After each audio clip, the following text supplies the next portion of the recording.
Hello guys, in this video I'm going to show you how to order something from the Bolt Food application. The first thing you need to do is enter the app. Once you're done with that and you're in the home page, you can just look up there and you can see there the search bar. You can just search up something that you want to buy, for example a pizza.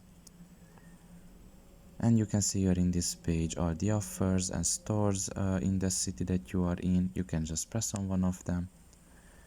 And basically if you want to buy a pizza, in this case you can just scroll down in this store and you can see all the pizza offers here. I'm just going to click on the first one and you can see the price there, and you can also add the spicy sauce, for example, if you want to buy it.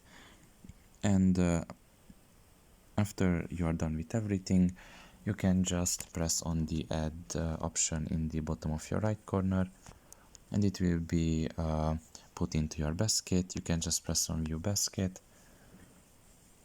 You can see your order up there, and if you scroll all the way down you can just enter the instructions here for the courier. And if you are paying with cash, you can just check mark the fact that cash order I accept that courier may not have changed, and after that you can just slide on the place order down below and your order will be placed. So pretty much this is all about it. I hope this video was helpful to you. Thank you for listening and see you next time. Bye bye.